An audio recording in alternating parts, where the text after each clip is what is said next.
Good evening. आप देखिए, अभी तक की क्लास में हमने क्या किया हुआ है। अभी तक की क्लास में हमने सेक्शन सेक्शन 1, 2, 3, 5 ये सारा कर लिया था सीपीसी में। ठीक है। फिर हमने ऑर्डर्स की बात करें तो ऑर्डर 1 एंड ऑर्डर 2 ये किया है, और ये इम्पोर्टेंट वाला है। यहाँ पे सेक्शंस और देखें तो सेक्शन 13, 14 हम पढ़ चुके हैं। सेक्शन 44 पढ़ लिया वह फॉरेन जजमेंट, यही टॉपिक किए हैं अभी तक हमने।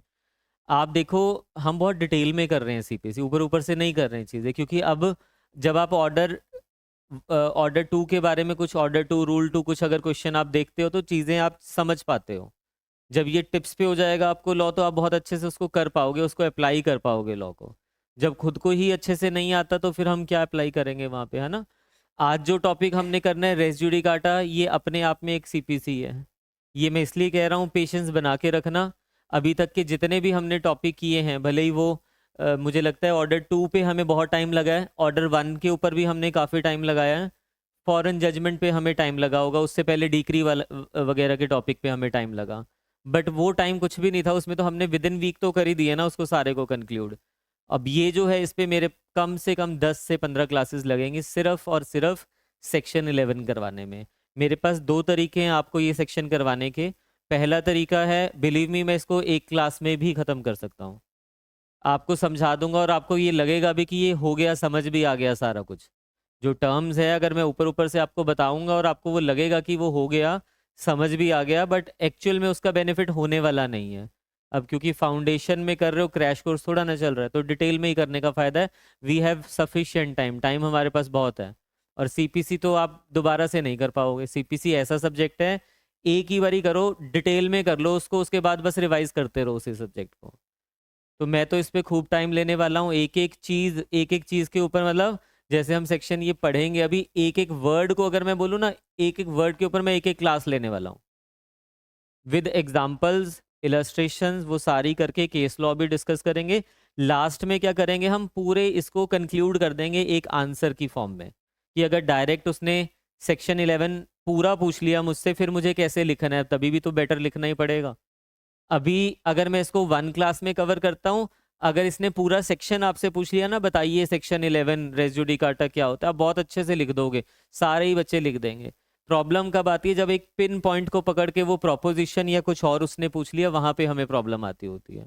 अगर कोई स्पेसिफिक एक पॉइंट पकड़ लिया ना उसने, लाइक मैं कह रहा हूँ कि मैं इसके ऊपर एक पूरी क्लास ले लूंगा, सेम पार्टीज के ऊपर एक क्लास गई, या फिर हम बात करें टाइटल वगैरह की, यहाँ पे बात हो रही है, वो सबके ऊपर एक एक क्लास जाने वाली है।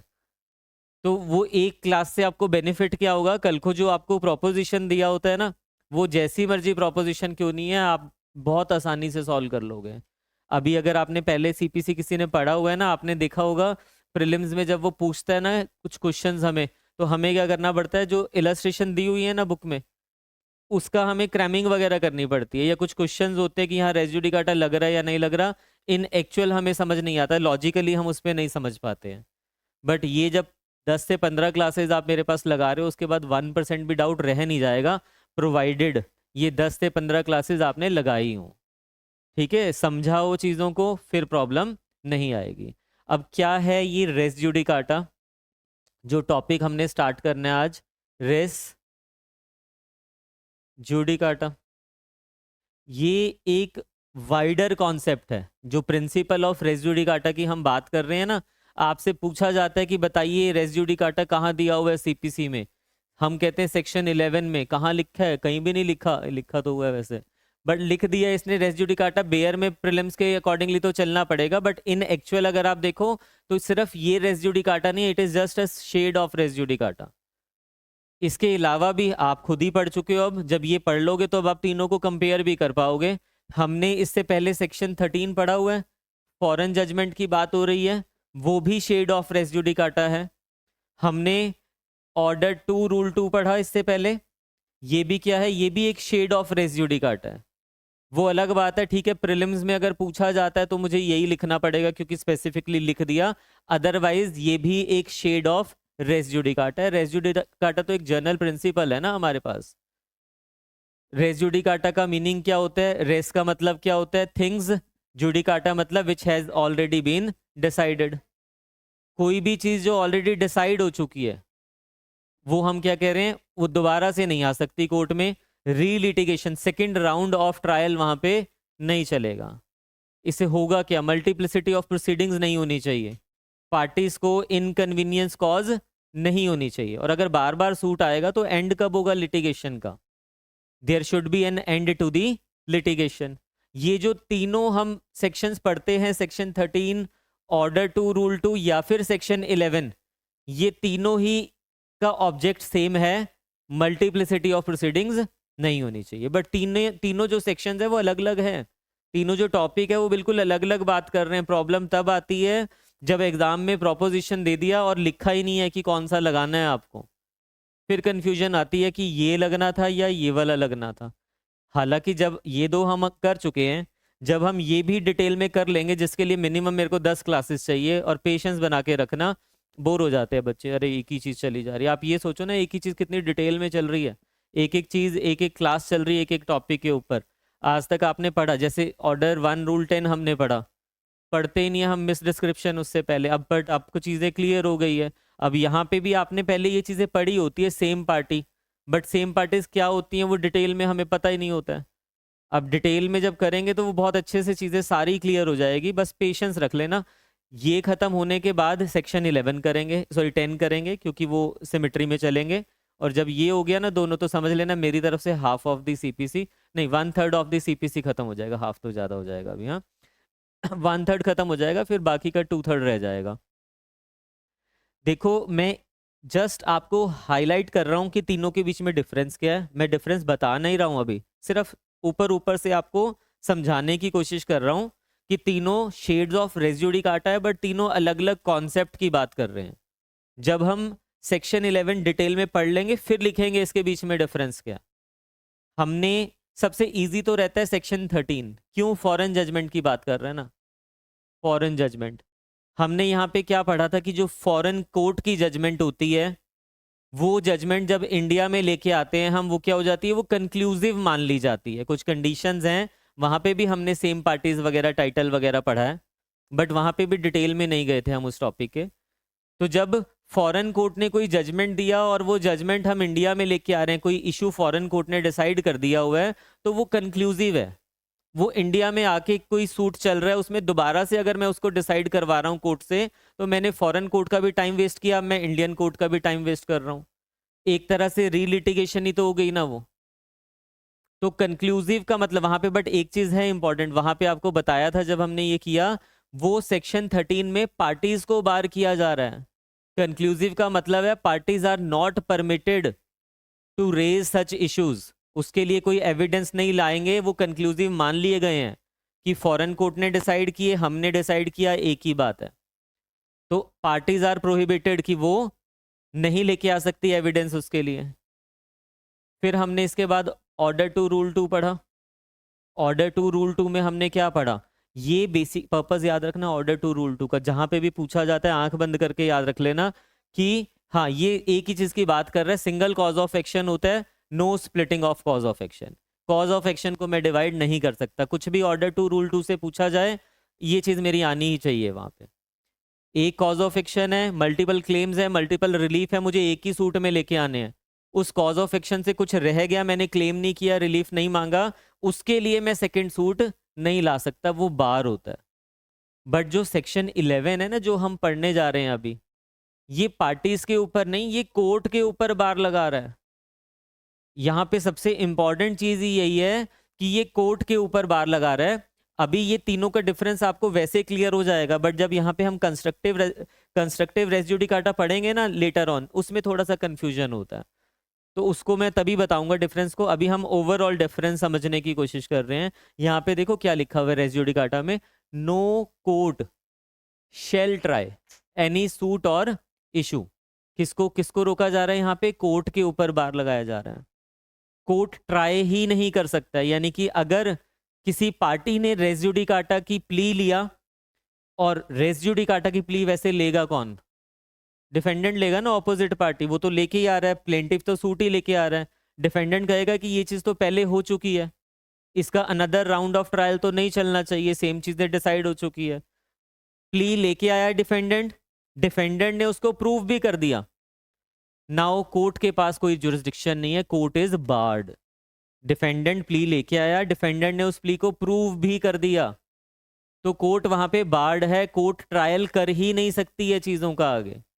अगर कोर्ट फिर भी ट्रायल करती है और उसके ऊपर डिक्री देती है तो दैट विल बी वॉइड एब इनिशियो, वो वॉइड मानी जाएगी, क्योंकि वो कोर्ट अब कॉम्पिटेंट नहीं रही उस चीज को डिसाइड करने के लिए। सेक्शन 11 ने कोर्ट को ही बार करके रखा हुआ है। अब सपोज कीजिए पार्टी प्ली ही नहीं लेके आती है, जो डिफेंडेंट है वो रेस जुडिकाटा लेके नहीं आ रहा। अब पार्टी प्ली नहीं लेके आ रही है, कोर्ट, अब तो कोर्ट बार्ड नहीं है ना, रेस जुडिकाटा तो तब आएगा इन एक्शन जब पार्टी जो है, डिफेंडेंट जो है वो रेस जुडिकाटा की एप्लीकेशन मूव कर रहा है या इशू रेज कर रहा है और उसकी फेवर में वो इशू डिसाइड हो चुका है, तब कोर्ट की जुरिस्डिक्शन खत्म, कोर्ट इज बार्ड, अब नहीं ट्राई कर सकता कोर्ट उस चीज को। कर दिया तो वो डिक्री वॉइड होने वाली है। बट दूसरी सिचुएशन समझिए, पार्टी कोई एप्लीकेशन ही नहीं लेके आ रही है, पार्टी ने वो प्ली ही नहीं रेज किया रेस जुडिकाटा की, तो कोर्ट को तो सपने नहीं आएंगे, कोर्ट तो वो को इसको डिसाइड कर देगा, भले ही वो पहले डिसाइड हो रखा है, बताना तो पड़ेगा ना कोर्ट को, कोर्ट के पास तो बहुत सारी फाइल्स हैं। अब अगर कोर्ट ने वो डिसाइड कर दिया और उसके ऊपर जजमेंट आ गई, डिक्री आ गई, ये वॉइड नहीं होने वाली है, क्योंकि यहाँ पे कोर्ट बार्ड नहीं था। आपको प्ली खुद से लेनी है अगर लेनी है तो।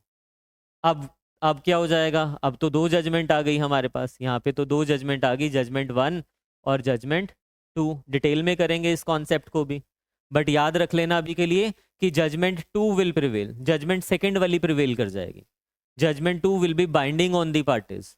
Reason, no one should be sleeping over their own rights. अगर पार्टी सो रही थी, नहीं लेके आई, कोर्ट को नहीं बताया, तो कोर्ट फिर उसमें कुछ नहीं करने वाला, आपके राइट्स जा रहे हैं जाते जाएं, आपने खुद ने ही वो रेमेडी क्लेम नहीं किया। इसको डिटेल में करेंगे लेटर ऑन, बस अभी के लिए याद रखो कि अगर रेस जुडिकाटा से कोर्ट बार होता है, बार कब होगा, जब सेक्शन 11 के इंग्रेडिएंट्स फुलफिल हो रहे हैं, तो वो आपको पहचानने आने चाहिए। कल को जब एप्लीकेशंस लगेगी ना रेस जुडिकाटा की, मैं आपको कहानी बताता हूँ सच वाली। मैं जब आपकी तरह एस्पिरेंट था, मैं सच बता रहा हूँ, मैं रट्टे मार के जाता था, बिल्कुल कोई डाउट ही नहीं है इसमें, बताने में भी डाउट नहीं है मुझे। जो इसकी इलस्ट्रेशंस होती थी और जो क्वेश्चन एग्जाम में पूछे जाते थे ना, मैं क्रैम करके जाता था कि अगर ये प्रीलिम्स में आ गया तो इसका ये आएगा ऑप्शन, ये आ गया तो ये आ गया। बिल्कुल ही वाहियात फंडा, ऐसा करना मत कभी भी। जब सीट पे बैठोगे, सीट पे छोड़ो, प्रोपोजिशन आ गई तो फंस जाओगे वहां पे। अभी तो पंजाब हरियाणा ने ट्रेंड बना ही लिया, हरियाणा का पिछला पेपर उठा के देखो, अगर वैसे पेपर मेरे को आया नहीं, मेरी किस्मत अच्छी थी, वैसा नहीं पूछा गया, पूछ लिया जाता मैं फंस जाता। असेंशियल सिर्फ क्रैम की हुई थी, एग्जैक्ट नहीं पता था, बट जब सीट पे आप बैठोगे और आपके पास एप्लीकेशन लगेगी रेस जुडिकाटा की, तो वकील जो है वो बहुत लर्नेड होते हैं, क्योंकि उनके पास एक्सपीरियंस बहुत है। मेरे को अभी भी याद है, वो बहुत ही एजड थे जो एडवोकेट थे, सीनियर एडवोकेट थे कोर्ट के, और दूसरी तरफ 3 एडवोकेट थे, वो भी नामी एडवोकेट थे। जब वो रेस जुडिकाटा का पॉइंट चलता है, मतलब जब एप्लीकेशन लगती है और उस पर बहस शुरू होती है, तब मुझे याद आ गया कि मैंने तो रट्टे मारे हुए हैं इस टॉपिक के, अब सुनना तो पड़ेगा। अब चलो ठीक है, आपका रोल सिर्फ वहाँ पे सुनने का, सुन लेते हो आप, बट अब आपको फिर अंदर से गिल्ट होता है कि मुझे इसकी डिटेल में नॉलेज होनी चाहिए। फिर मैंने उस टाइम पे इस टॉपिक को बहुत डिटेल में जाके पढ़ा था कमेंट्रीज में से, तब जाके ये एग्जैक्ट क्लियर हुआ कि अच्छा ये रेस जुडिकाटा था। तो आपको वो अभी पढ़ लेना है, आप मत सोचना कि मेरी किस्मत अच्छी थी, मेरे से प्रोपोजिशन नहीं पूछा गया तो आपसे नहीं पूछा जाएगा। अभी तो ट्रेंड है प्रोपोजिशंस पूछने का, तो कुछ भी पूछा जा सकता है, ठीक है। तो हमने बस ये याद रखना है कि रेस जुडिकाटा जो ऑलरेडी डिसाइड कर दिया है, things which has already been decided by the court, उसके लिए रीलिटिगेशन नहीं होगी, कोर्ट को बार किया जा रहा है, ठीक है।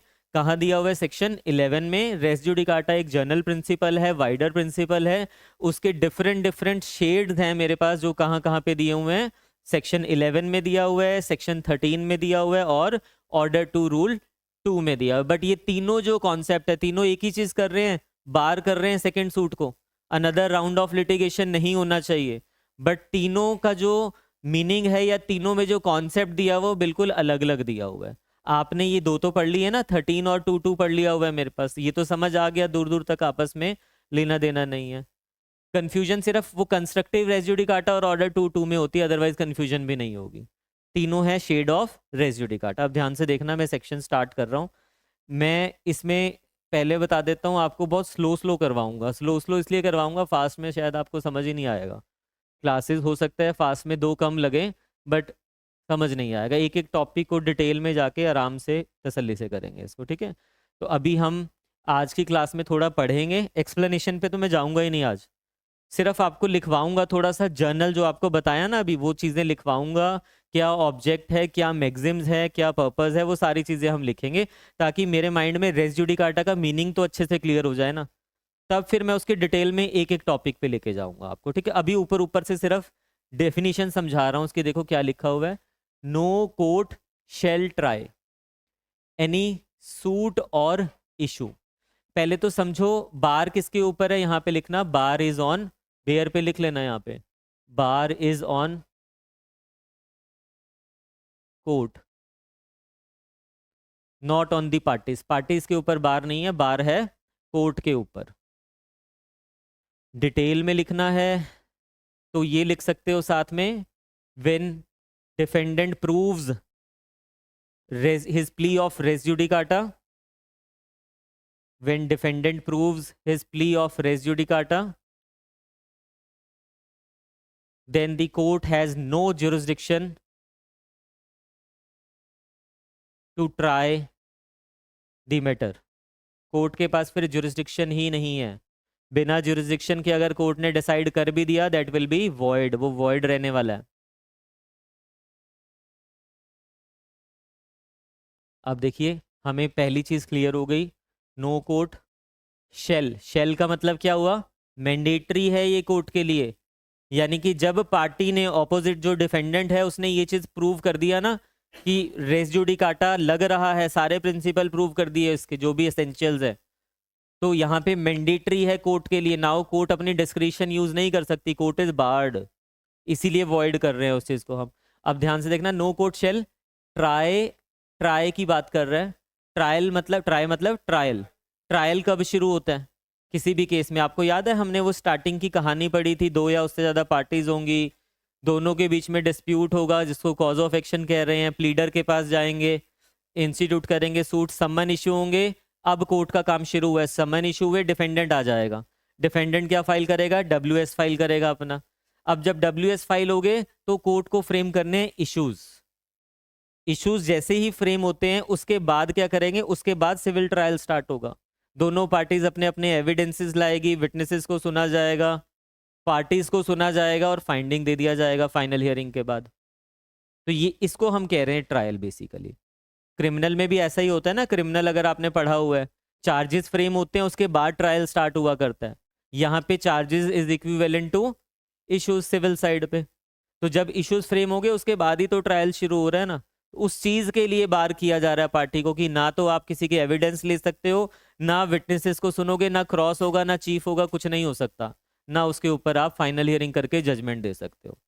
तो कोर्ट को ट्राई करने से रोका जा रहा है, यानी कि ट्रायल इज बार्ड। याद रखना किसका, एनी सूट का और इशू का। ना तो वो सूट का ट्रायल करेंगे, सूट का ट्रायल मतलब पूरा का पूरा केस का ट्रायल, ना ही वो किसी पर्टिकुलर इशू का ट्रायल करेंगे। दोनों चीजें कवर हो रही है यहाँ पे। इशू मतलब इशू फ्रेमिंग, ना तो इशू का ट्रायल हो सकता है ना ही सूट का हो सकता है।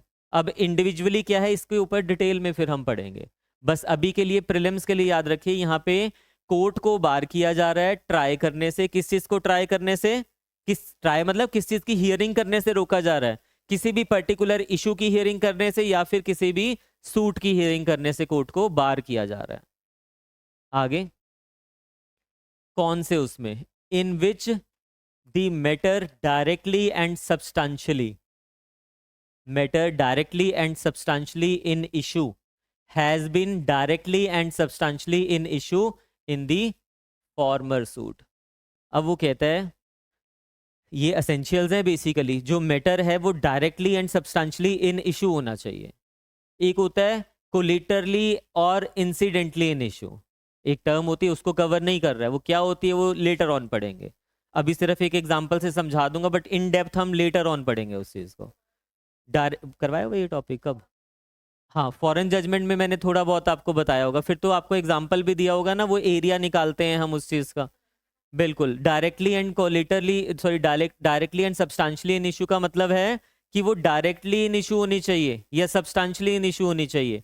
मैंने कोर्ट में केस किया कि मेरा जो ये टेनेंट है, नहीं, मेरा जो ये लैंडलॉर्ड है, मुझे इसने जो घर दिया था ये कहा कि ये 1000 स्क्वायर फीट एरिया है, बट एक्चुअल में इसका जो एरिया है वो सिर्फ 800 स्क्वायर फीट ही है, इसका एरिया ही बहुत कम है, मैं कह रहा हूँ। तो मेरा रेंट कम करवाया जाए, ये तो ज़्यादा रेंट मेरे से ले रहा है।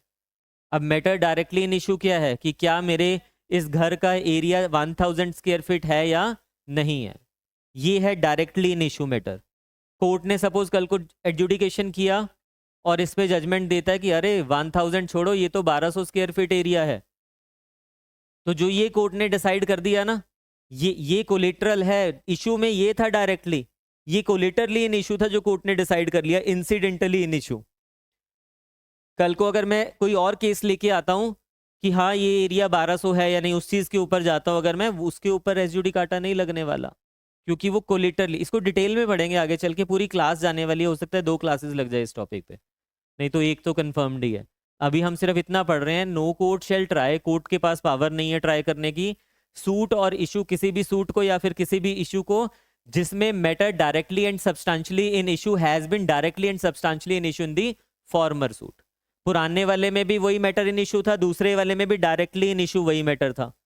पुराने वाले में और अब वाले में अगर वो मैटर इन इशू कैसे था, कोलिटरली था, इंसिडेंटली था, फिर वो कवर नहीं होने वाला। तो हमें यहाँ पे समझने की जरूरत है कि कब मैटर डायरेक्टली इन इशू होगा और कब मैटर कोलेटरली इन इशू होगा।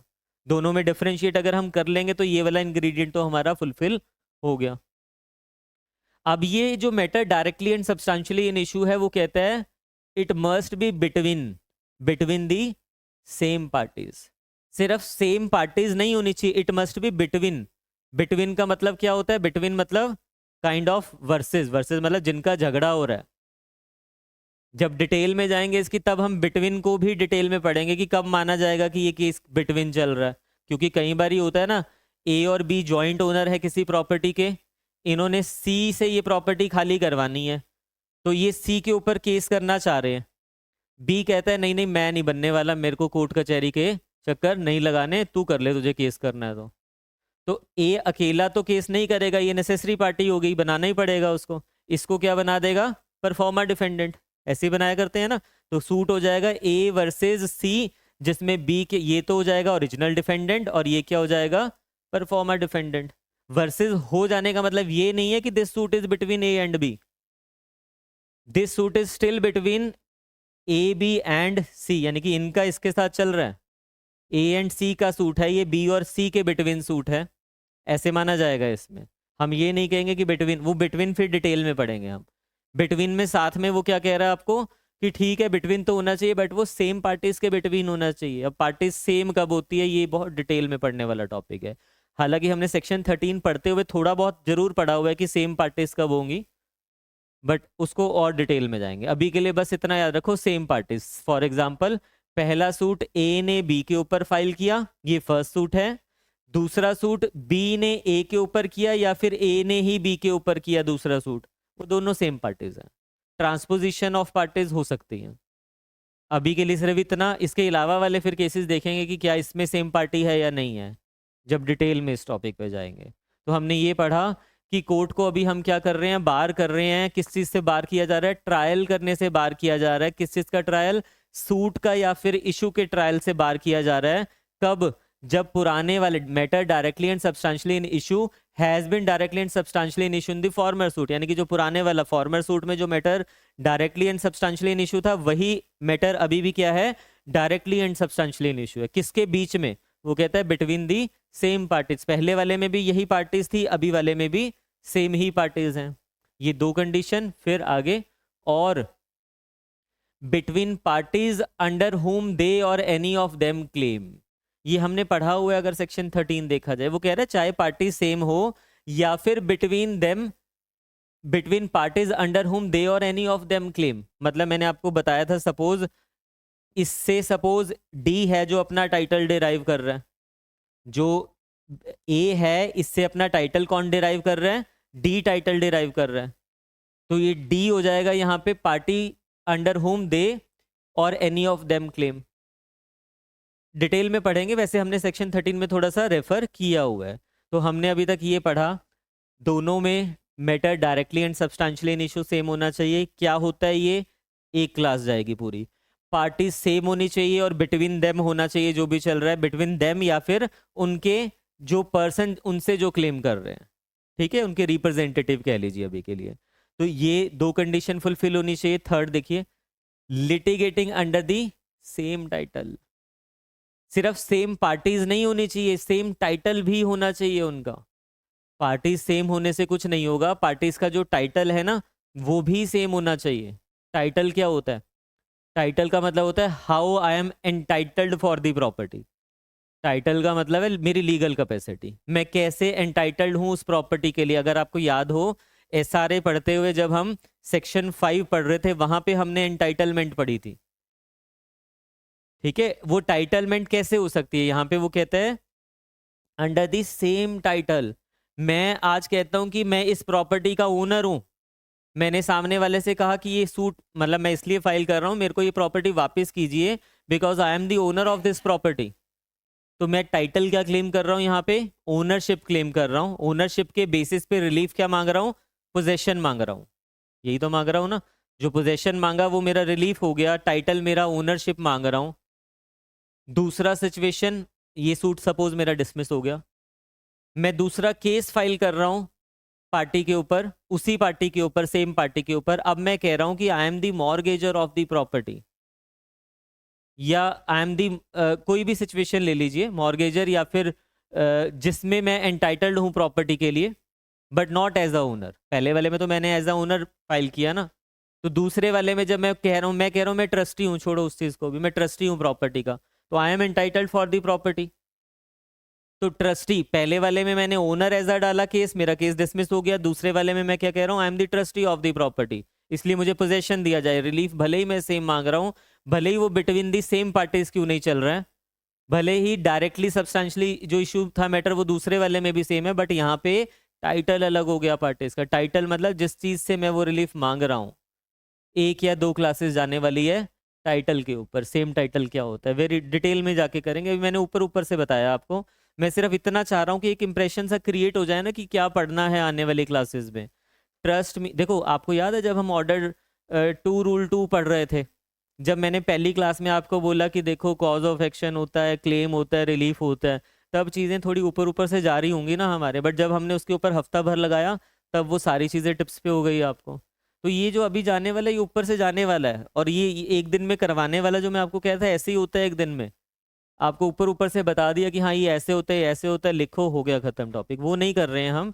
दिस इज रीजन कि मैं आपको कह रहा हूँ 10 से 15 दिन लगाएंगे इसके ऊपर, कोई नहीं फर्क पड़ रहा, बट ये टॉपिक टिप्स पे हो जाएगा आगे। सेम टाइटल होना चाहिए। In a court competent to try such subsequent suit और the suit in which such issue has been subsequently raised. यानी कि जो कोर्ट जिसमें हम केस फाइल कर रहे हैं, सब्सिक्वेंट सूट की बात कर रहे हैं, वो कोर्ट भी क्या होनी चाहिए, कॉम्पिटेंट होनी चाहिए। यानी कि court must be competent to try the subsequent suit. अब वो कॉम्पिटेंसी ऑफ कोर्ट क्या होता है वो फिर हम डिटेल में पढ़ेंगे आगे चल के। तो कॉम्पिटेंट होनी चाहिए court, and has been heard and finally decided by such court. Heard and finally decided आपने डिक्री मेरे पास किया हुआ है ना, वहां पे हमने थोड़ा बहुत रेफर किया हुआ है पहले कि क्या होता है हर्ड और क्या होता है फाइनली डिसाइडेड, कि पूरी तरह से हमने उसको डिसाइड कर दिया। Nothing remains pending between the parties. तो ये कुछ एसेंशियल्स हैं, इन्हीं एसेंशियल्स को डिटेल में एक्सप्लेन किया हुआ है आगे की एक्सप्लेनेशंस पे। तो एक्सप्लेनेशन पे मैं नहीं जाऊंगा अभी, बहुत ज़्यादा हो जाएगा, वो कंफ्यूज हो जाओगे इसमें। हम सिर्फ इसको सम अप करके थोड़ा सा एक ब्रीफ लिख रहे हैं इंट्रोडक्शन टाइप, कि हमने आने वाली क्लासेस में रेस जुडिकाटा पढ़ना है तो होता क्या है बेसिकली।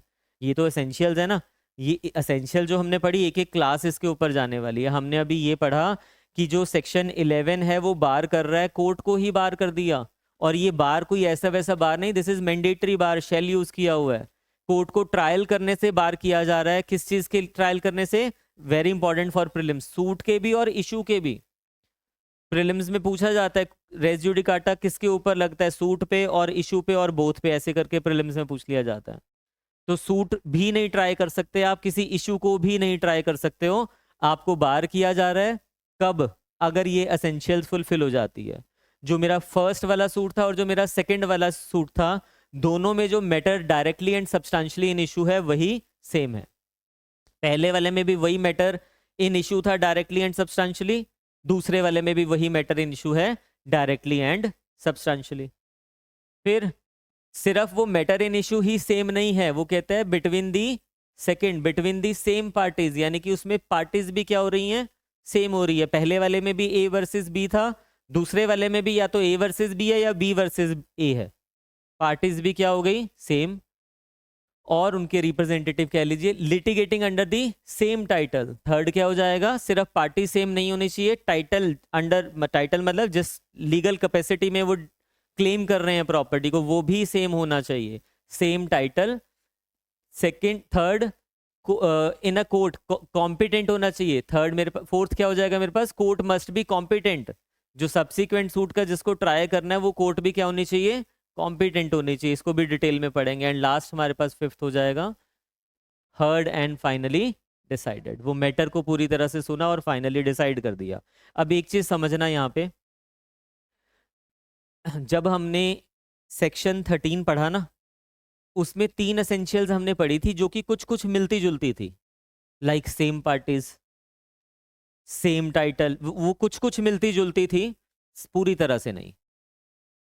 बट जो सेक्शन 13 था वो अलग कॉन्सेप्ट पे चल रहा है। वो किस चीज की बात कर रहे हो? तो फॉरेन वाले कोर्ट ने जजमेंट पास की है, उस चीज को मुझे इंडिया में नहीं वो कंक्लूसिव माना जाएगा, पार्टीज के ऊपर बार लगा दिया। यहाँ पे क्या है? पुराने वाला केस भी इंडिया में है, सेकंड वाला सूट भी इंडिया में आ रहा है। जो पहले केस डिसाइड हो चुके हैं, अब सेकंड वाले के ऊपर बार लगाया जा रहा है। और यहाँ पे पार्टीज को नहीं रोका जा रहा कि आप एविडेंस नहीं ला सकते हो। हम नहीं कह रहे कि जो पुराना डिसाइड हो गया दैट इज कंक्लूसिव और अब वाले में आप एविडेंस नहीं लाओगे उसके लिए, हम ये नहीं कह रहे। हम तो कोर्ट को कह रहे हैं कि यू आर बार्ड। कोर्ट की जुरिस्डिक्शन ही लेजिस्लेचर ने यहाँ से ले लिया कि आप तो ट्रायल ही उस चीज का नहीं करोगे। बट यहाँ पे ये 5 कंडीशंस हैं जो फुलफिल होनी चाहिए। सेक्शन 13 जब हम पढ़ रहे थे वो इतना स्ट्रिक्ट नहीं था, यहाँ पे 5 कंडीशंस है हमारे पास। और ऑन दी अदर साइड अगर हम देखें, जो हम ऑर्डर 2 रूल 2 पढ़ चुके हैं पहले, वो तो बात ही अलग कर रहे हैं ना। वो तो सिंगल कॉज ऑफ एक्शन की बात कर रहे हैं। वो तो कहता है splitting of cause of action नहीं होना चाहिए। वो तो क्लेम और रिलीफ की बात कर रहे हैं। वो तो कॉन्सेप्ट ही अलग हो गया, तो इससे तो कंफ्यूज होना ही नहीं चाहिए हमें उसके साथ। तो तीनों में अभी हल्का हल्का ऊपर ऊपर से तो डिफरेंस क्लियर हो गया होगा। एंड होने के बाद नहीं, जब आपने फाइल कर दिया, और यहाँ पे फाइलिंग इज नॉट बार्ड। यहाँ पे फाइल तो आप कर ही सकते हो, दूसरी पार्टी ऑब्जेक्शंस लेके आती है, वो सारा लिखवाऊंगा एक एक चीज आपको। ऑब्जेक्शंस अपना वो डिफेंडेंट जो है वो WS में भी ला सकता है, उसका इश्यू बन जाएगा। अगर WS में नहीं लाता, एप्लीकेशन भी मूव कर सकता है। वो सिचुएशंस हम करेंगे। जो अभी फिर आपको इतना तो समझ आ गया ना कि क्या है रेस जुडिकाटा। हम यहाँ पे बार कर रहे हैं no further litigation, no second round of litigation. जो डिसाइड हो गया वो हो चुका है बस। तो आज सिर्फ इसी के ऊपर फोकस करके इसको लिख रहे हैं हम। फिर कल से हम स्टार्ट करेंगे डिटेल में। अभी मैं ये जरूर लिखवा दूंगा आपको कि लाइक जैसे वो कह रहा है matter directly between the same parties, उनसे कौन कौन सी एक्सप्लेनेशन डील कर रही है, सिर्फ लिखवाऊंगा, पढ़ाऊंगा नहीं उसको। ठीक है, इसमें लिखिए। क्योंकि आप समझो ना, ये क्लास जाने वाली है 10 से 15 दिन रेस जुडिकाटा पे। तो मैं एक एक चीज, तो इतनी ज्यादा चीजें हैं एक ही क्लास में नहीं आपको एक्सप्लेन कर सकता हूँ मैं, सिर्फ पार्ट्स में। अभी आपके माइंड में बहुत सारे क्वेश्चंस भी होंगे, चलने देना उसको, थोड़ा होने दो, टॉपिक अपने आप खत्म हो जाएंगे। ठीक है, इसमें लिखिए हेडिंग बनाना,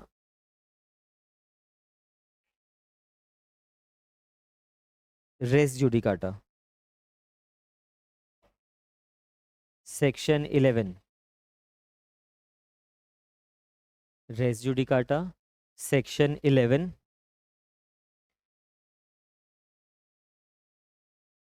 मीनिंग लिखना सबसे पहले।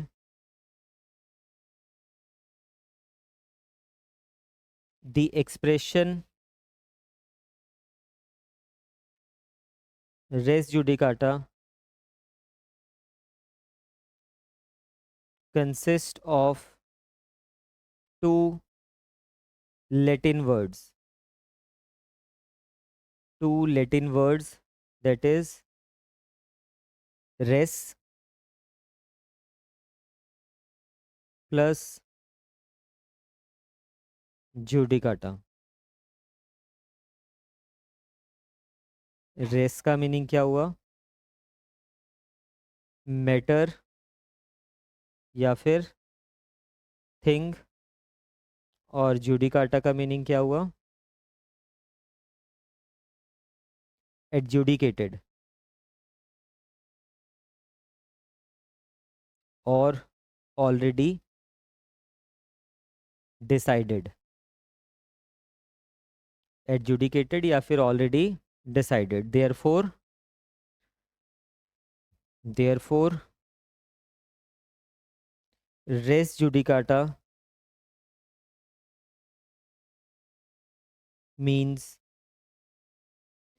a thing or matter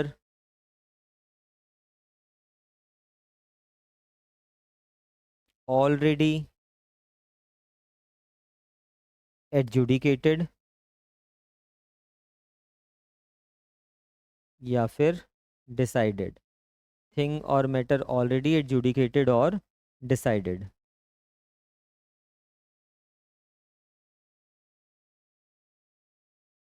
heading बनाना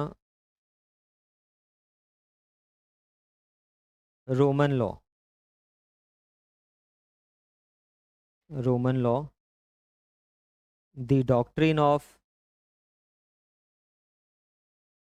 res judicata is an ancient doctrine under Roman law.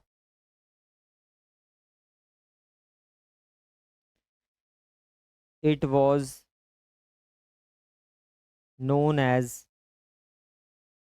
it was known as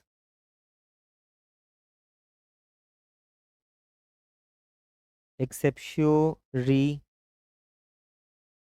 judicae। देखो, सीपीसी हमारे पास कब आया? 1908 में। ये डॉक्ट्रिन तो बहुत पुरानी है। सीपीसी में तो सिर्फ उसके शेड दिए गए हैं अलग अलग, ठीक है। रोमन लॉ में जब ये हमारे पास डॉक्ट्रिन थी तो उसको ये कहते थे एक्सप्लिसियो री जुडिकेटे। इसमें लिखिए फर्दर, बेस्ड ऑन, इसी की मीनिंग लिख रहे हैं हम, based on larger public interest which means based on larger public interest, which means all litigation must sooner or later, all litigation must sooner or later come to an end। कभी ना कभी तो litigation को sooner और letter ख़त्म करना ही पड़ेगा, and होना ही पड़ेगा, नहीं तो वो तो कांस्टेंट थ्रेट रहेगा कि वो सामने वाला फिर केस कर देगा, कभी अभी केस कर देगा, ठीक है। वो चीज़ नहीं होनी चाहिए। The principal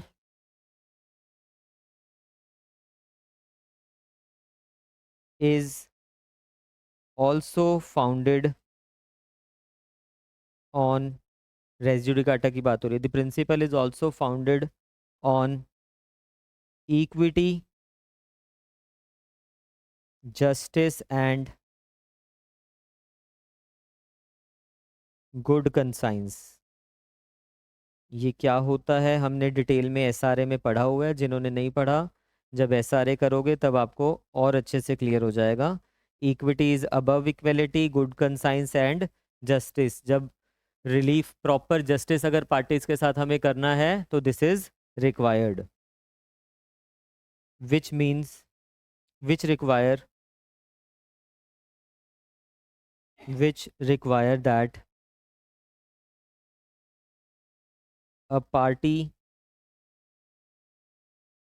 which has once succeeded A party which has once succeeded on an issue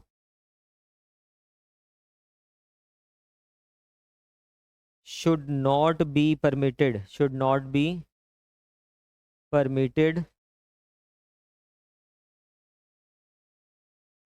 to be harassed by a multiplicity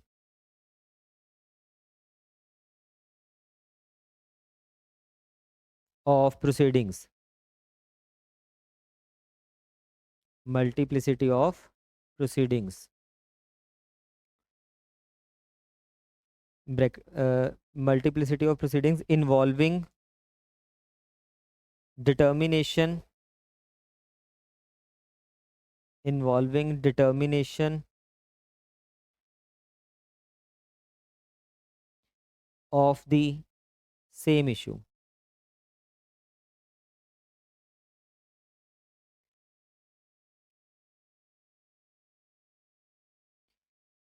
ऐसे लिखना, फुल मैक्सिम जो ऊपर लिखा है ना हमने उसका लिख रहे हैं हम।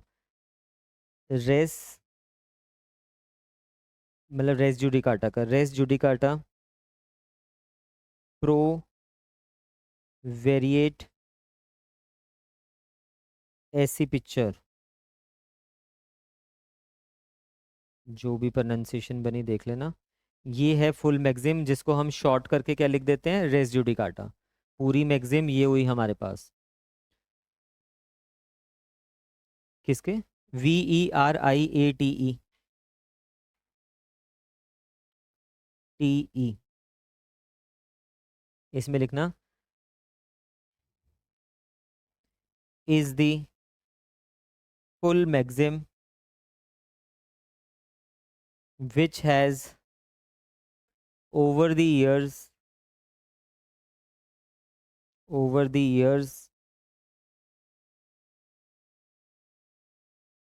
shrunk shrunk to mere res judicata।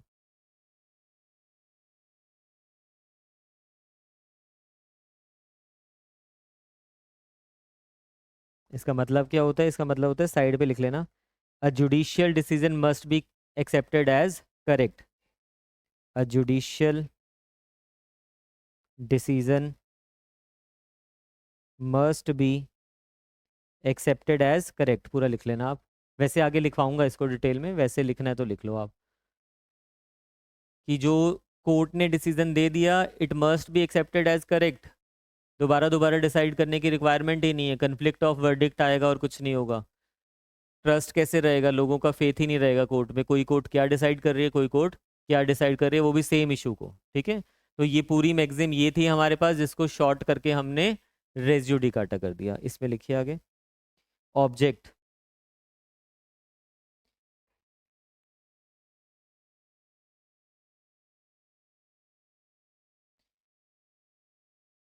Object में must add in the writing, मतलब इसमें लिख देना साइड साइड पे कि आंसर राइटिंग, जब भी आपको क्वेश्चन पूछा जाता है इन जर्नल रेस जुडिकाटा से, तो ये चीज़ें ज़रूर ऐड करना। क्योंकि बच्चे इन जनरल वो, उनको पता है एग्जामिनर को बेरेक्ट खोला है तो वहाँ पे सारी असेंशियल्स तो दी हुई है ना, वो तो वहाँ से हर कोई ढूंढ ही लेगा। तो ये जो ऑब्जेक्ट हो गया, जो मैगजीम्स अब आपको लिखवाऊंगा या जो केसेस लिखवाऊंगा, वो आपको हमेशा ऐड करने ही करने हैं उसमें। ठीक है, अगर इन जनरल पूछा है। ऑब्जेक्ट में फर्स्ट लिखिए, बताइए क्या क्या हो सकते हैं, वैसे बताइए आप। मल्टीप्लिसिटी ऑफ प्रोसीडिंग नहीं होनी चाहिए, और कन्फ्लिक्ट ऑफ वर्डिक्ट नहीं होना चाहिए, ट्वाइस वेक्सेशन नहीं होनी चाहिए, और हाँ कोर्ट का टाइम वेस्ट नहीं होना चाहिए। ये सारे क्या हो गए, ऑब्जेक्टिव हो गया ना इसके। इसमें लिखिए, there must be finality to litigation. There must be finality to litigation, that is end of litigation. Second,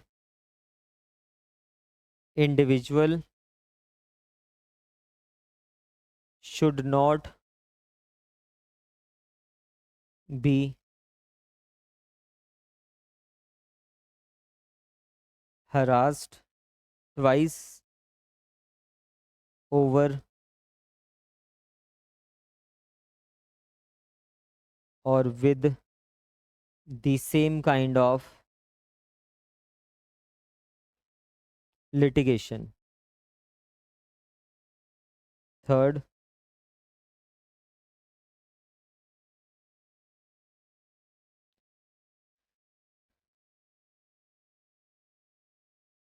it reflects conclusiveness of the judgment.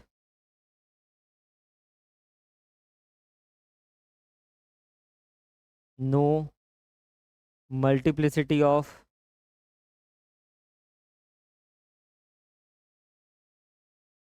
proceedings.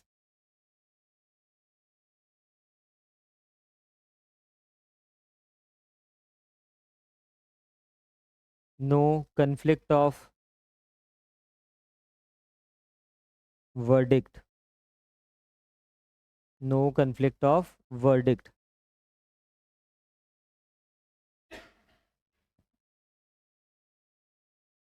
Maxim's लिखना कुछ इस पे, ये ऑब्जेक्ट जरूर लिखना जब भी अगर डायरेक्ट क्वेश्चन आता है, ठीक है। मैक्सिम्स लिखिए।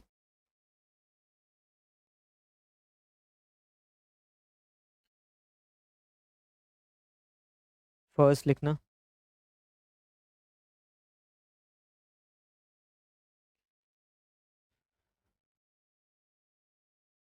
नेमो दैट बिस विक्सेरी प्रो ऊना, स्पेलिंग आ रहे हैं UNA, एट एडम कॉजा।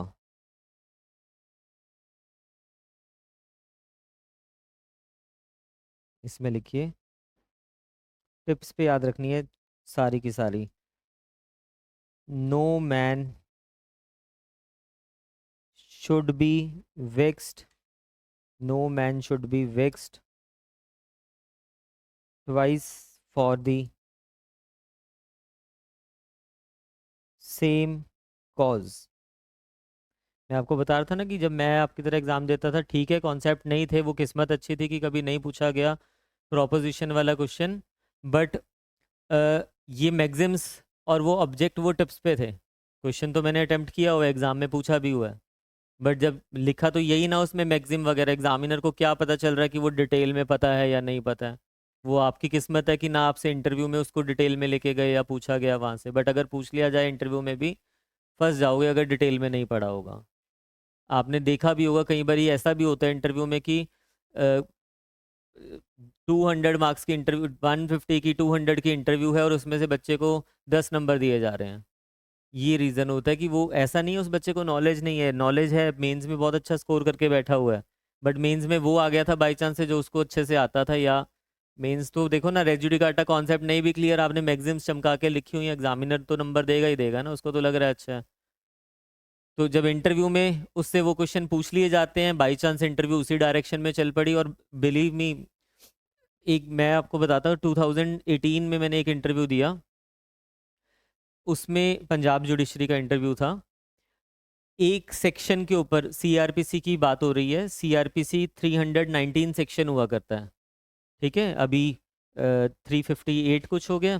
तो उस सेक्शन के ऊपर पढ़ा हुआ था मैंने, डिटेल में नहीं जैसे हम पढ़ते हैं ऊपर ऊपर से, उस सेक्शन के ऊपर उन्होंने मेरे को कम से कम 15 या 20 क्वेश्चन पूछे हैं एक सेक्शन के ऊपर, जो कि हम इन डेप्थ पढ़ते ही नहीं है कभी भी, और ऐसे इंपॉर्टेंट है। 319 बहुत इंपॉर्टेंट है, एडिशनल प्रोसिक्यूशन की बात करता है वहाँ पे। 15 आंसर आप तब कर पाओगे ना जब आपने इस लेवल पे जाके पढ़ा होगा, नहीं तो हो जाओगे, फंस जाओगे। मैंने एक दो के आंसर दिए भी, बट बाद में ऐसा हो गया था जब बार बार सॉरी बोलना पड़ रहा है ना कि नहीं आता नहीं आता, तो वो आप खुद ही एम्बेरस हो जाते हो। फिर एक सिचुएशन ऐसी की थी, मेरे को निकाल दो मत रखो मुझे भले, बट जाने दो, इतना तो जलील मत करो। हो जाता है ना, आप क्वेश्चन पे क्वेश्चन, और उसी में से जब आपको समझ ही आ गया कि मेरे को नहीं आता वो वाला सेक्शन, कुछ और पूछ लो, बच्चे हैं छोटे से, उस समय तो होता ही है यार, एक तो प्रेशर बहुत होता है ना, आती भी है ना चीज़, वो निकल जाती है माइंड से, क्योंकि डिटेल में जाके नहीं आपने पढ़ी हुई है, इसलिए इसको डिटेल में पढ़ना। रेस जुडिकाटा इंटरव्यू में बहुत पूछा जाता है, ठीक है, और जिससे पूछा जाता है वो बैंड बजती बजती है बच्चे की, क्योंकि वो तो डिटेल में पूछेंगे ना आपसे। जस्टिस है, उन्होंने डिटेल में स्टडी कर रखी है उस टॉपिक की। आप कर लोगे तो आंसर दे पाओगे, और आंसर दे दिया तो बहुत ही अच्छा हो जाएगा आपकी फेवर में। वो फेवर में इसलिए, एक इंटरव्यू था, मैं आपको कहानी सुना रहा हूँ वैसे ही। पल्ली साहब बैठे हुए थे, जस्टिस पल्ली, अभी तो JNK हो गया उनका ट्रांसफ़र, बहुत ही लर्नेड है, बहुत ही ज़्यादा, ठीक है। अ, और सिविल के बहुत एक्सपर्ट माने जाते हैं। सिविल में मतलब हाई कोर्ट में अगर बहुत अच्छे कोई जज माने जाते हैं, मतलब वो पल्ली साहब थे जो सिविल में, बाकी भी हैं, मतलब वो बहुत ही लेवल पे उनका सिविल है। और जब इंटरव्यू में कई बार आपसे पूछ लिया जाता है कि आपका फेवरेट सब्जेक्ट कौन सा है वो बताइए, एक बच्ची ने बोल दिया CPC। थोड़ा डिटेल में पढ़ लिया होगा। और आप जितना मर्जी, मैं सबसे ज़्यादा डिटेल में CPC में लेके जाता हूँ, क्योंकि IPC वगैरह तो वैसे ही हो जाता है ना, सिंपल तो है, उसमें क्या इन डेप्थ जितना जाना है उसमें जाते हैं हम, ऐसी बात नहीं है। बट इतना, क्योंकि ये बहुत वो है ना, आप ऊपर ऊपर से करके नहीं कर पाओगे, नहीं तो डर लगता रहेगा हमेशा CPC से। जितना मर्जी आपका फेवरेट क्यों ना हो जाए, इंटरव्यू में आपने CPC नहीं बोलना है, एक रूल बना लेना, ठीक है। क्योंकि CPC में एक्सपर्ट आप हो नहीं पाओगे उस लेवल पे जितने लेवल पे वो होंगे वहाँ पे। और फिर उनका रिएक्शन बताता हूँ, वो सब एक दूसरे को देख के हंसने लग गए पहले तो, क्योंकि कोई बच्चा CPC बोलता भी नहीं है। उनसे पूछा गया बच्चे से, आर यू श्योर, तो वो बोलते कि हाँ कोई प्रॉब्लम नहीं है, वो ओवर कॉन्फिडेंस तो दिखाओ मत। फिर सबने बोल दिया हैंडेड ओवर टू यू, पल्ली साहब को। बच्चे नहीं बताया मुझे, जिसका इंटरव्यू था, उसका इंटरव्यू पल्ली साहब ने। अब वो जब किसी एक को हैंड ओवर कर दिया जाता है ना, तो उनके भी उस पर आ जाती है कि देखो मेरे को सब कह रहे हैं कि पूछो क्वेश्चन, ऐसा नहीं कि बाकियों ने नहीं पूछे, बाकियों ने भी पूछे, बट मेजरली जब उनको हैंड ओवर कर दिया तो वो पूछेंगे आपसे ट्रिकी क्वेश्चंस, और नहीं आंसर कर पाओगे फिर नंबर बहुत ही कम आएंगे, ठीक है। तो इसलिए इंटरव्यू में नहीं बोलना कभी भी CPC फेवरेट, भले ही है क्यों नहीं आपका, ठीक है। इसमें अगर अपने आप से पूछ रहे हैं CPC से, कोई प्रॉब्लम नहीं है, आने दो। फिर तो कितने लेवल पे पूछ लेंगे, उस पे तो हम जा ही रहे हैं ना डिटेल पे। जब हम खुद फेवरेट कह रहे हैं और फिर उसको नहीं बता पा रहे हैं, वो थोड़ा ज़्यादा हो जाता है, क्योंकि जब खुद फेवरेट कह रहे हैं फिर वो लेवल बढ़ाएगा क्वेश्चंस का, क्योंकि आप एक्सपर्टाइजेशन दिखा रहे हो सब्जेक्ट में, ठीक है। सेकंड लिखिए इसमें।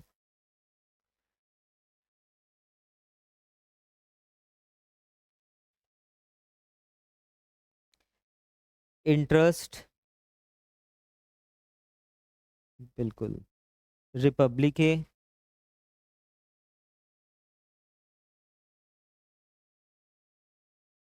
उत्सिट finis लितम,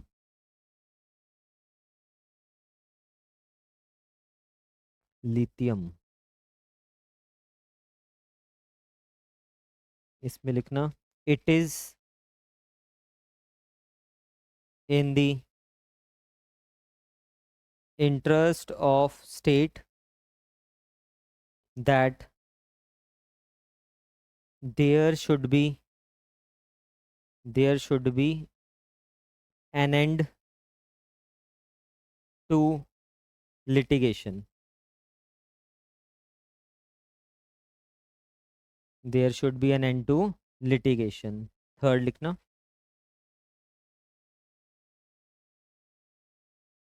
race judicata pro वेरिटेट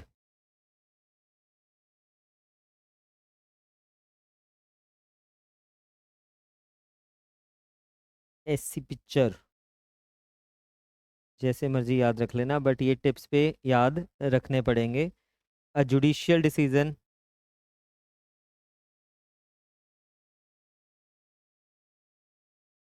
must be accepted as correct. जो ये हमने सेकंड और थर्ड मैक्सिम लिखी है ना, यहाँ लिख देना based on public policy, based on public policy. और जो फर्स्ट वाला हमने लिखा है उसके भी साइड पे लिखिए ऐसे एरो बना के, based on concept of private justice, based on concept of private justice, एक बारी नहीं, नंबर ऑफ टाइम ये जो साइड पे लिखवाया ना आपको, प्रीलिम्स में पूछा जा चुका है। ये तीन मैक्सिम्स तो देखो, भले ही सीपीसी ये रेस जुडिकाटा डिटेल में करो या ना करो उससे इतना फर्क नहीं पड़ेगा, बट ये तीनों मैक्सिम्स आपको टिप्स पे होनी चाहिए, क्रैम करनी पड़ेगी। ठीक है, और पेपर से पहले भी रिवाइज करनी पड़ेगी, तभी वहाँ पे याद रहेगी। प्रीलिम्स में तो चलो याद रह जाएगी, बट मेंस के लिए लिखनी है एज इट इज़ तो याद रखनी ही पड़ेगी आपको।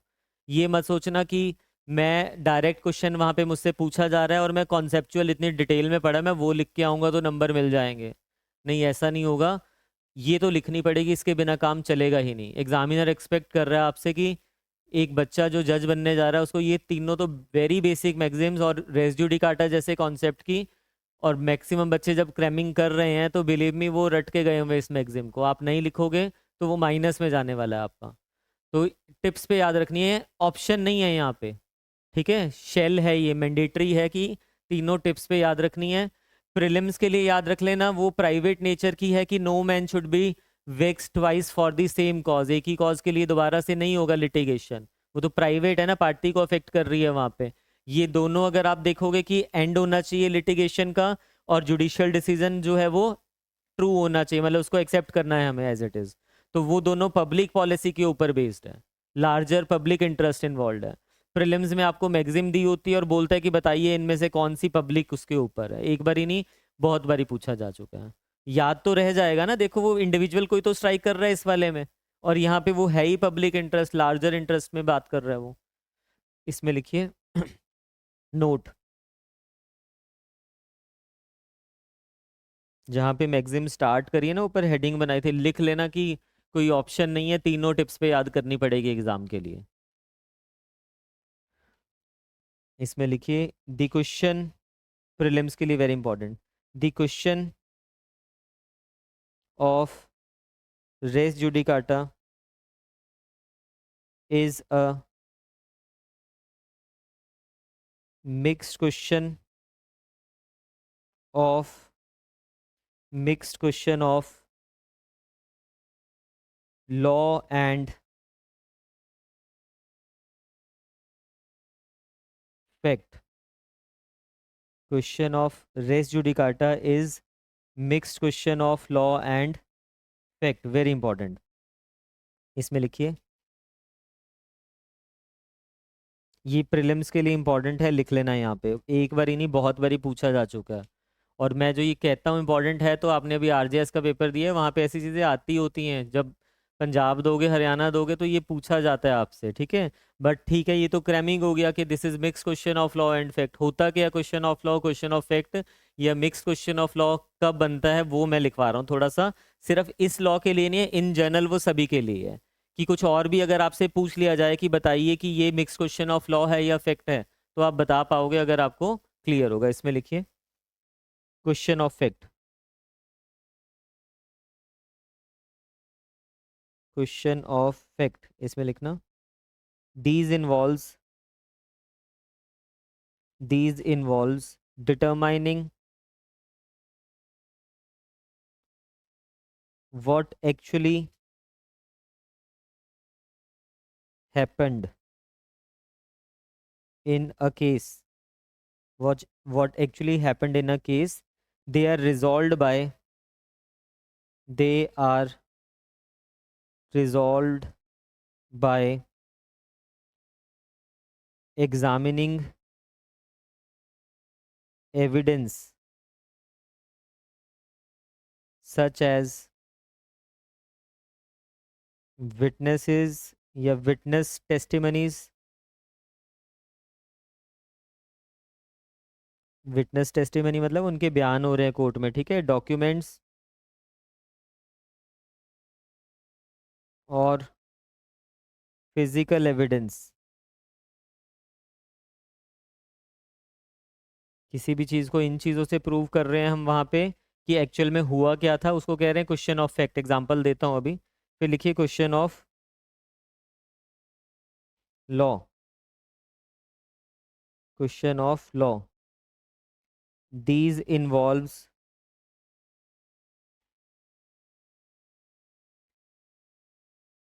Interpreting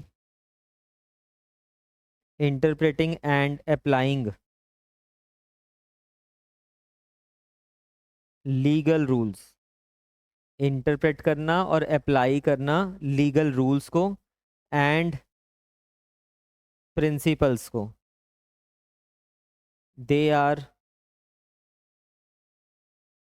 resolved by examining legal presidents,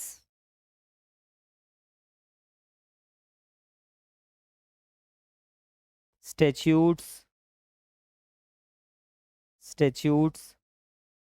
and legal doctrines, मतलब मैगजिम्स वगैरह।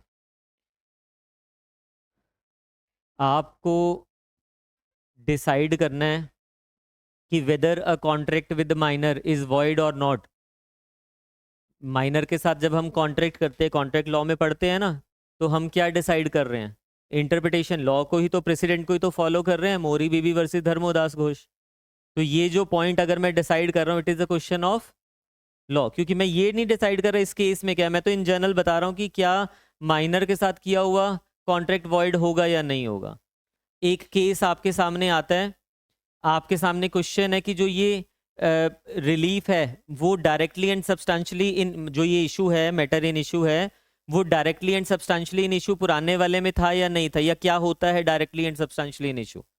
जब आप ये चीज डिस्कस करते हो, आप क्या इंटरप्रिटेशन ही तो कर रहे हो ना, स्टैच्यूट लॉ को ही तो डिस्कस कर रहे हो वहां पे। बट फैक्ट वाले में क्या हुआ हमारे पास, हम किसी फैक्ट के डिटेल में जा रहे हैं, लॉ नहीं देख रहे हैं, हम तो कह रहे हैं कि फैक्ट, कि क्या ये वहां प्रेजेंट था उस दिन जिस दिन ये चीज हुई, क्या ये प्रेजेंट था, क्या इस पे सिग्नेचर इसके हैं। लॉ में तो नहीं लिखा ना इसके सिग्नेचर ऐसे होंगे, वो तो एक फैक्ट है सिर्फ।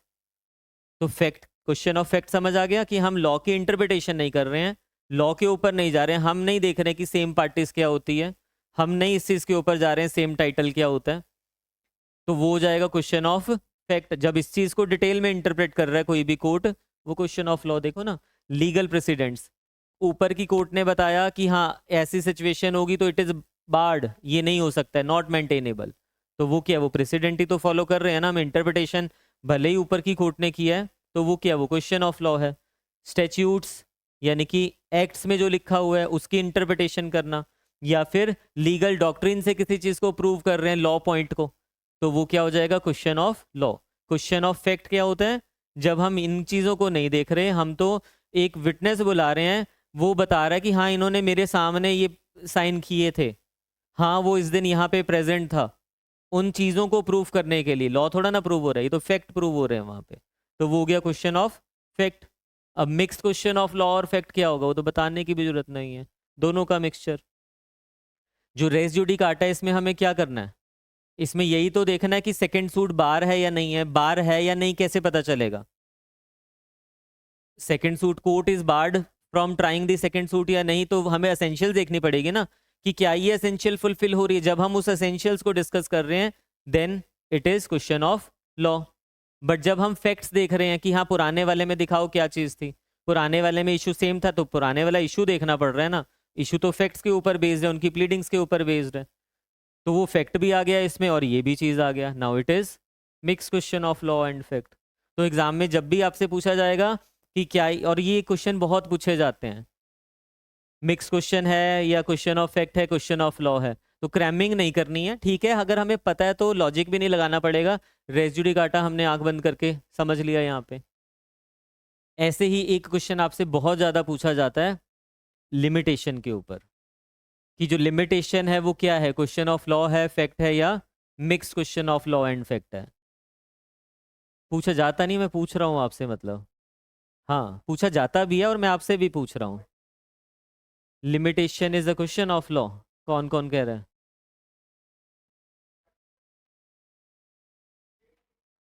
हम्म, अच्छा, हाँ।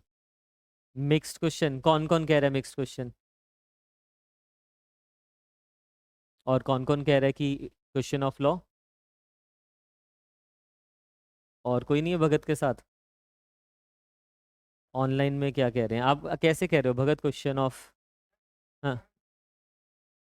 हम्म, नहीं, आप देखो ना, लिमिटेशन जब कोर्ट में प्रूफ करना है मुझे, क्या कैसे प्रूफ करेंगे हम कोर्ट में? डे के लिए क्या लाओगे उसके लिए? कैलेंडर लेके जाते हैं कोर्ट में हम, तो कॉज ऑफ एक्शन बताएंगे। हम बताएंगे उसको कि फैक्ट्स ऐसे ऐसे हुए थे और इस दिन मेरे फेवर में कॉज ऑफ एक्शन आया। मैं फैक्ट्स बताऊंगा उसको। वो दूसरी पार्टी बोलेगी नहीं नहीं ऐसे तो हुआ ही नहीं था, उसके लिए मैं एविडेंसेस लेके आऊंगा, देखो नहीं ऐसे ही हुआ है, लास्ट डेट ये थी, यहाँ कॉज ऑफ एक्शन आया। तो ये मैं फैक्ट्स को लेके वहां पे कर रहा हूँ।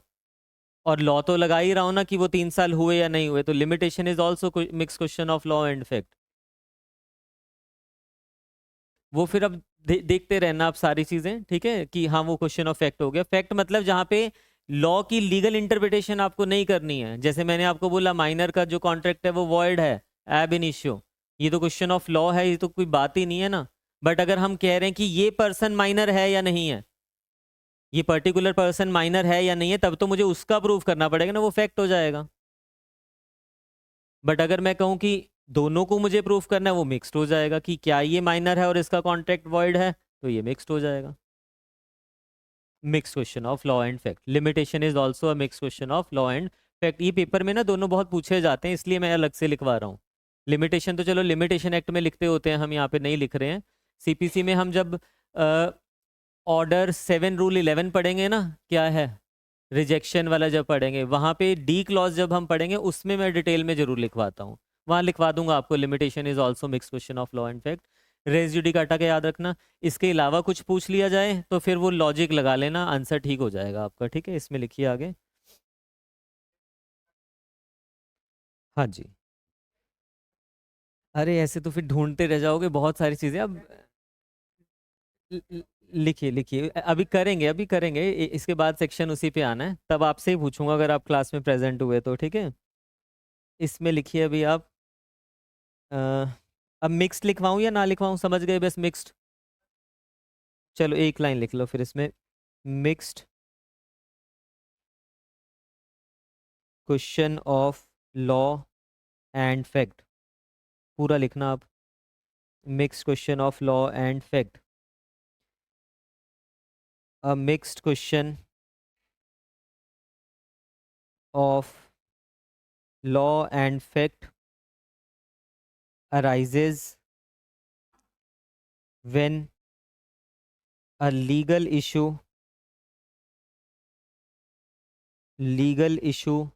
requires the determination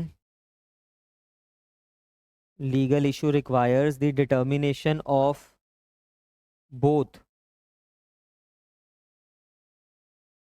factual circumstances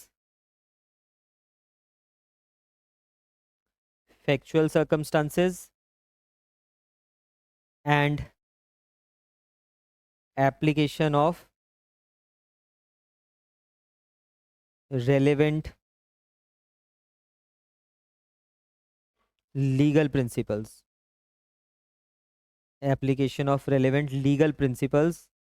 to those facts.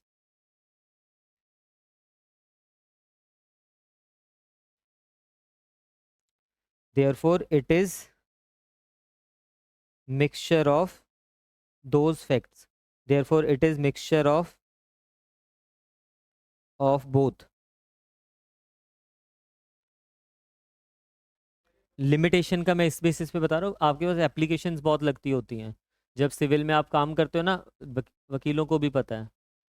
7/11 की एप्लीकेशन डी क्लॉज में लगाएंगे कि बार्ड बाय लिमिटेशन डिसाइड करो, उनको पता है कि मिक्स क्वेश्चन है, यहाँ पे मेरा इसका सूट रिजेक्ट होना ही नहीं है, डिले करने के लिए एप्लीकेशन जाएगी, दूसरी पार्टी का रिप्लाई आएगा, फिर एडजर्नमेंट्स भी चलेंगी, फिर हियरिंग की डेट डलेगी, हियरिंग होगी, 6 महीने तो निकल जाएंगे ऐसे ही आराम से, ठीक है। बट जब भी लिमिटेशन के बेसिस पे 7/11 की एप्लीकेशन लगी है, आंख बंद करके रिजेक्ट, एप्लीकेशन रिजेक्ट कर देना, एप्लीकेशन खारिज कर देना, ठीक है। क्यों? क्योंकि 7/11 की एसेंस क्या थी, मैंने आपको बताई हुई है ना, सिर्फ अवर्मेंट्स इन दी प्लेंट देखनी है हमने, उसके बियॉन्ड हम जा ही नहीं सकते, प्लेंट देखते हैं 7/11 की एप्लीकेशन के लिए, खास करके जो डी क्लॉज है, डिटेल में जब जाएंगे तब बताऊंगा किस किस में देखना है, बट अभी के लिए डी क्लॉज में। लिखा हुआ है वहाँ पे स्पेसिफिकली। मैं प्लेन्ट से बाहर तो जा ही नहीं सकता, बट यहाँ पे मुझे क्या करना पड़ेगा, एविडेंस लाने पड़ेंगे लिमिटेशन को प्रूव करने के लिए, कोई डॉक्यूमेंट्स देने पड़ेंगे वहाँ पे, फैक्चुअल चीज़ें प्रूव करनी पड़ेगी और लॉ भी अप्लाई करना पड़ेगा। तो मैं प्लेन्ट से तो बाहर चले ही गया। तो ये तो यहाँ वहाँ पे 7-11 में डिसाइड हो ही नहीं सकता, क्योंकि it is a mix question of law and fact, जो कि सिर्फ प्लेन्ट के बेसिस पे नहीं हो सकता है। प्लेन्ट में तो फैक्चुअल सिचुएशंस लिखी होती हैं। हाँ। हम्म।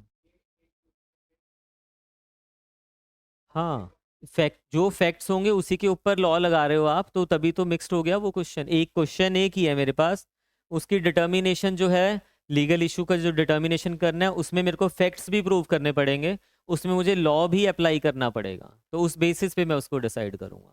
तो वो मिक्स क्वेश्चन हो गया, ठीक है। इसमें लिखिए आगे,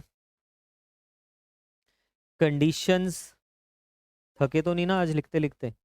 ये ना कुछ बेसिक चीजें हैं जो आपको पहले पता होनी चाहिए, वेरी बेसिक है ना। फिर हम धीरे धीरे एक एक स्टेप आगे चलेंगे। लास्ट जब हम कर लेंगे ना पूरा रेस जुडिकाटा, मैं आपको आज से 12 क्लासेस बाद, 12-15 क्लासेस बाद की कहानी बता रहा हूँ। फिर मैं एक ही क्लास में सारा समराइज करूंगा कि देखो ये चीजें हमने करी है, और आप रिलेट कर पाओगे उस चीज को। बट ये जरूर करना, इसके जो ब्रीफिंग होगी ना, शॉर्ट, बिल्कुल शॉर्ट, वो जरूर बना लेना। मैंने अगर आपको लिखवाते हुए 50 पेजेस लिखवा दिए, खास करके जो असेंशियल इंग्रेडिएंट्स डिस्कस करेंगे ना, सेम पार्टीज, आप, मैं यहाँ पे आपको 10 पेज लिखवा दूंगा, वहाँ थोड़ा ना लिख पाओगे।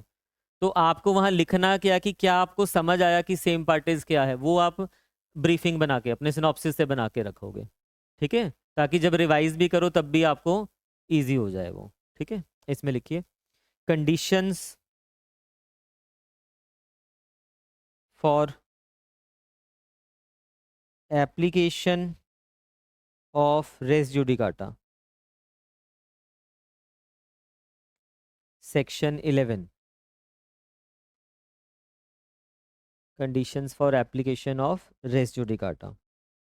फर्स्ट लिखना, and this is very important, ठीक है। जब भी ये जो आपको चीज़ें लिखवा रहा हूँ ना, ये मोस्ट इंपॉर्टेंट पार्ट है, क्रैमिंग वाला। क्रैमिंग वाला मतलब आपकी डीप अंडरस्टैंडिंग है या नहीं है, पेपर में रेज्यू कार्टा पूछा, ये तो लिखना ही पड़ेगा। अभी देखो ऑब्जेक्ट्स लिखे, वो भी मीनिंग भी लिखना पड़ेगा, जो स्टार्टिंग में लिखा शॉर्ट करके। जो ऑब्जेक्ट्स हमने लिखे वो भी लिखना पड़ेगा, मैक्सिम्स के बिना काम ही नहीं चलेगा। और ये असेंशियल है बेसिकली, जो भी हम पढ़ के आए ना, सेम पार्टी सेम टाइटल, सिर्फ पॉइंटर्स हम लिख रहे हैं। कौन सी असेंशियल के लिए कौन सी एक्सप्लेनेशन हमने पढ़नी है साथ में, वो लिख रहे हैं। एक्सप्लेनेशन अभी पढ़ी नहीं है, जब एक एक को उठा के डिटेल में डिस्कस करेंगे तब देखेंगे उस चीज़ को। इसमें लिखिए, there must be two suits, there must be two suits, जिसमें से एक होगा फॉर्मर सूट और दूसरा होगा सब्सिक्वेंट। दो सूट होंगे हमेशा, farmer suit and subsequent suit. इसको हम लिखेंगे यहाँ पे रेड विद एक्सप्लेनेशन, बिल्कुल एक्सप्लेनेशन 1, रेड विद एक्सप्लेनेशन 1। ये जो फॉर्मर सूट सब्सिक्वेंट सूट, दो सूट्स की बात कर रहे हैं, एक्सप्लेनेशन 1 में ही लिखा हुआ है वहां पे। सेकंड असेंशियल लिखिए, the court, the court which decided the former suit must be competent, must be competent to try the subsequent suit. ये हमने पढ़ा था, याद कीजिए, एसेंशियल जब हम पढ़ रहे थे, हमने कहा था कोर्ट जो है ट्राई कर रहा है सब्सिक्वेंट सूट के लिए कॉम्पिटेंट होना चाहिए। इसमें लिखना है read with explanation 2 and 8, total 8 he explanation है हमारे पास। कॉम्पिटेंसी के ऊपर दो एक्सप्लेनेशन पढ़ेंगे, सेकंड एंड 8 वाली डिटेल में जब पढ़ेंगे तब देखेंगे, अभी हम सिर्फ लिख रहे हैं। थर्ड लिखिए, the matter directly and substantially directly and substantially in issue must be the same either actually or constructively.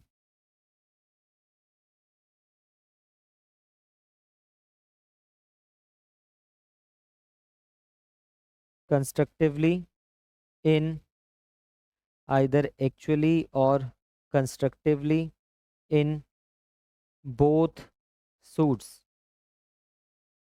अब ये क्या होता है एक्चुअल इन इशू, कंस्ट्रक्टिव इन इशू, डिटेल में पढ़ेंगे। अभी के लिए सिर्फ लिखो एक्चुअली इन इशू को एरो बना के लिख देना रेड विद एक्सप्लेनेशन 3।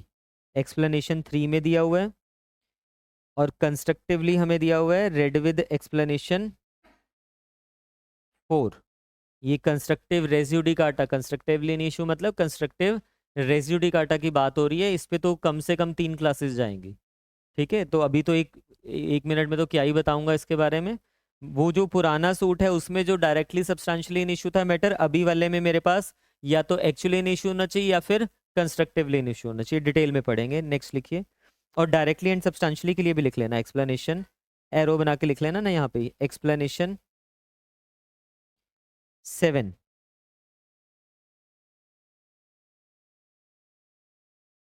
एक्सप्लेनेशन 7। फिर फोर्थ पॉइंट लिखिए। The matter directly and substantially in issue in the subsequent suit must have been heard and finally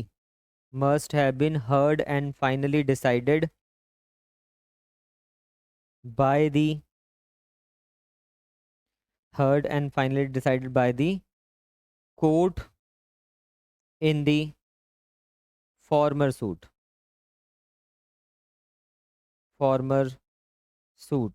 ये heard and finally decided के लिए लिख लीजिए explanation 5। explanation 5। ये एक एक चीज़ के ऊपर एक एक दो दो क्लासेस जाने वाली हैं, एक एक एसेंशियल्स के ऊपर। ठीक है, तो वो साथ में ही हम एक्सप्लेनेशन भी पढ़ेंगे, टिप्स पे हो जाएंगे आपको सारे, टेंशन मत लो। बट अभी तो पहली क्लास है ना, तो लिख रहे हैं सिर्फ हम। फिफ्थ लिखिए। The parties to the suit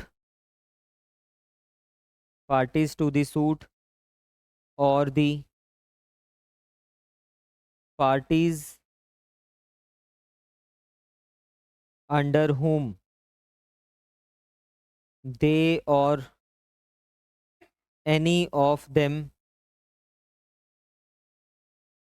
claim must be same। यानी कि पार्टीज मस्ट बी सेम एक लाइन में लिखना है अगर आपको तो। नहीं नहीं, पार्टीज की बात हो रही है अभी यहाँ पे, पार्टीज सेम होनी चाहिए, इसमें लिखना same parties. Explanation 6 read with कर देना एक्सप्लेनेशन 6। लास्ट लिखिए सिक्स्थ पॉइंट। सेम टाइटल, भले यहाँ भी लिख लेना सेम पार्टीज हेडिंग में ना, सेम पार्टीज सेम टाइटल, इसमें लिखना the parties in both the suit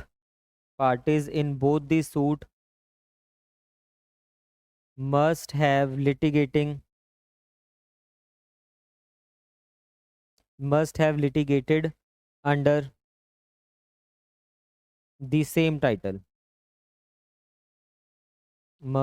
litigated under the same title,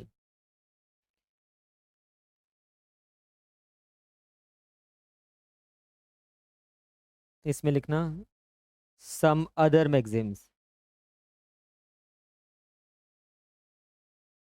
3 तो मैंडेटरी वाली थी, शेल यानी कि करनी करनी है आपको। ये मे है, मे मतलब आपकी इच्छा है, कीजिए, करनी है तो कीजिए, नहीं तो मत करना, बट प्रीलिम्स के लिए वैसे याद रख लेना, ठीक है, कर लोगे तो अच्छी बात है। इसमें लिखिए first exceptio res judicata,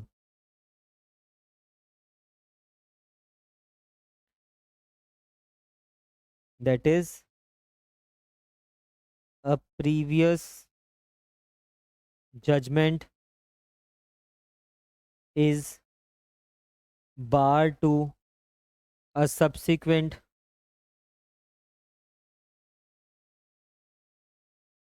suit. A previous judgment is bar to subsequent suit।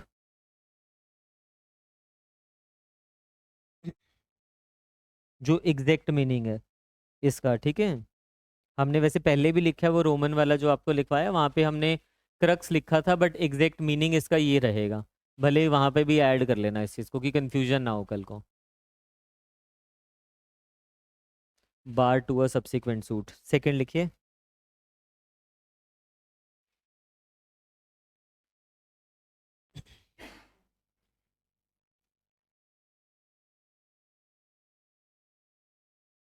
उबी जस इबी रेबिडियम,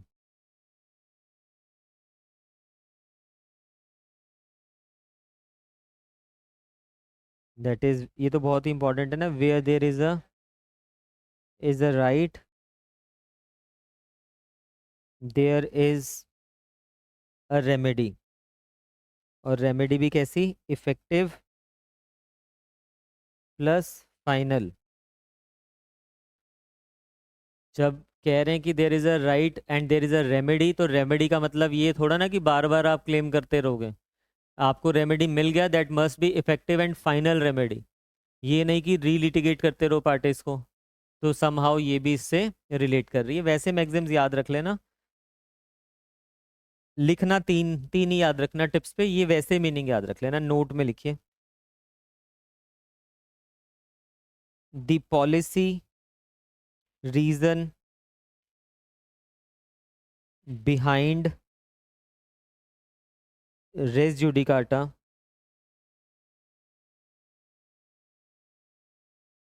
also lies in the fact that there should be a certainty, there should be a certainty in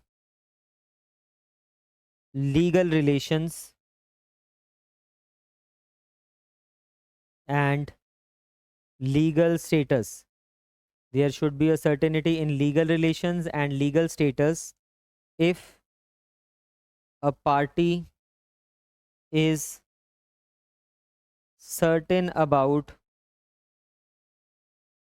a legal relationship,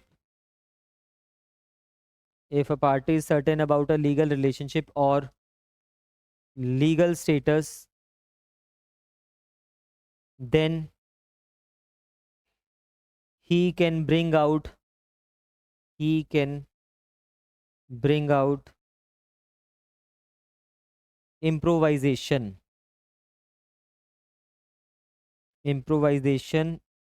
thereupon and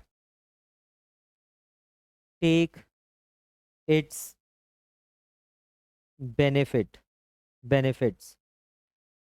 and take its benefits। एक ना वो होता है, idiom होता है इंग्लिश में, डेमोकल्स वर्ड शायद, है ना। इसका मतलब होता है कांस्टेंट थ्रेट। कांस्टेंट मतलब हर समय सर पे खतरा मंडरा रहा है। केस हो गया उसके बाद भी कि वो फिर से कर देगा केस, उसके बाद फिर से कर देगा, फिर से कर देगा, तो ये तो कोई सेंस नहीं बनती ना। देर मस्ट बी सर्टेनिटी, कभी तो लिटिगेशन को खत्म करना ही है। This is the policy reason behind this, कि एंड करना जरूरी है। एक इशू जब डिसाइड हो गया तो ट्रस्ट करो अपनी जुडिशरी के ऊपर, उन्होंने जो डिसाइड कर दिया कर दिया। हाँ, फिर भी अगर आपको डाउट आ रहा है सेम कोर्ट से आप कुछ नहीं कर पाओगे, अपील में चले जाइए, वो प्रोविजन आपके पास है। बट आप ये नहीं कि उसको दोबारा दोबारा ट्रायल करवाओगे, ट्रायल यहाँ पे बार्ड है, appeal is not barred, appeal is different remedy. ठीक है, तो इधर से आगे तो फिर कल शुरू करते हैं। कल फिर मैं वैसे एक केस है, लिखना है तो लिख लो साथ में, फिर कल बेयर प्रोविजंस पे आ जाएंगे ना डायरेक्ट। लिख लेते हैं 5 मिनट्स, है ना, एक केस लिख लेते हैं, लैंडमार्क है इसके ऊपर। उसके बाद कल फिर बेयर एक एक प्रोविजन उठाएंगे, like directly and substantially in issue. ठीक है, तो उसके ऊपर 2-3 क्लासेस जाने वाली, कल वाले पे तो जाएगी। मैटर इन इशू पहले पढ़ेंगे हम, फिर डायरेक्टली एंड सब्सटेंशियली क्या होता है, कोलेटरली क्या होता है, वो सारी चीज़ें इकट्ठी करनी पड़ेगी, फिर जाके पहली एसेंशियल कंप्लीट होगी। ठीक है, इसमें लिखिए केस लॉ लिखिए, लैंडमार्क है इसके ऊपर ये।